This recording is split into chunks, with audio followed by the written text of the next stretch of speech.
According to research by Dunbar, humans can only maintain a limited number of truly meaningful relationships, which means not everyone in your life is actually a real friend.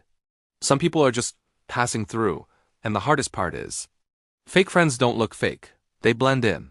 They laugh with you, talk with you, spend time with you. But something always feels slightly off. So if you've ever had a gut feeling about someone but couldn't explain it, this might be the video that finally makes it clear, and watch till the end, because the final sign is the one that quietly affects your life the most without you even realizing it. And before we get into it, if you want more real psychology like this that actually helps you understand people on a deeper level, take a second to like, drop a comment, and subscribe. Because these insights only get deeper from here. The first sign, they only show up when it benefits them. At first it feels normal. They check in, they message, they seem present, but over time a pattern forms. They're nowhere to be found when you need support, but suddenly available when they need something. A favor, advice, attention. Psychologists call this instrumental relationships, where someone values you based on what you provide, not who you are. And the longer it goes on, the more you start to feel like a convenience instead of a connection. The second sign, they subtly compete with you. Not in obvious ways, but in small moments that are easy to overlook. You share good news and they shift the focus back to themselves.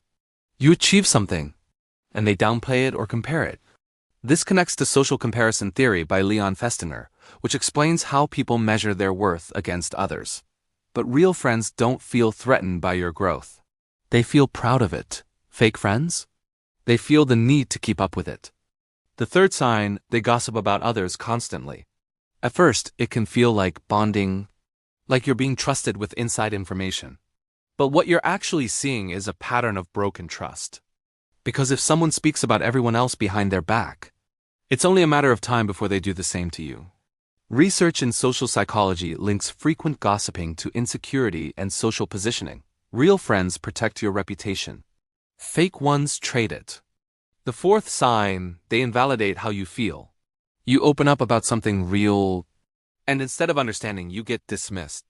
You're overthinking. It's not that serious. Just let it go.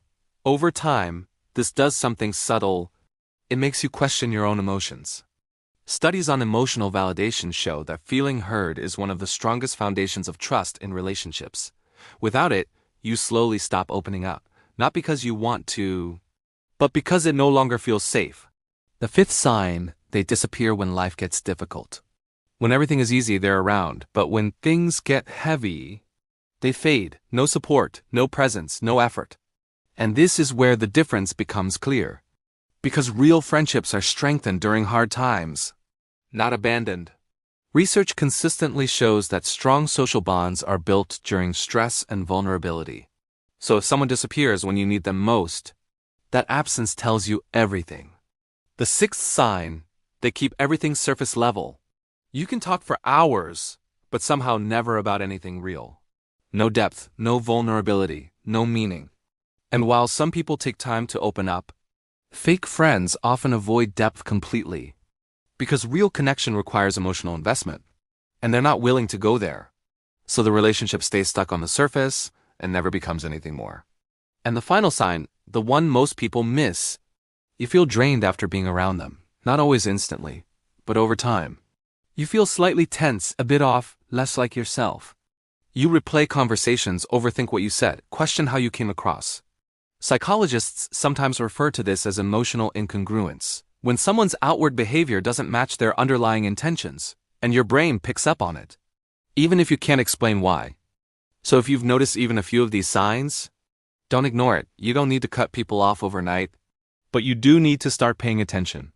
Because the people around you shape your mindset, your energy, and your life more than you realize. And not everyone who's close to you is actually for you. And maybe the real shift is this. Stop asking, do they like me? And start asking, do I feel good being around them? Because that question changes everything. It shifts your focus away from seeking approval and toward protecting your energy. Instead of trying to fit into someone else's expectations, you begin to notice how they actually make you feel calm or anxious, valued or overlooked, understood or dismissed. Because the truth is, your body and mind are constantly giving you signals, subtle ones, easy to ignore, but impossible to fake. And when you start listening to those signals, you naturally begin to move toward better relationships, without forcing anything, without chasing, and without losing yourself in the process.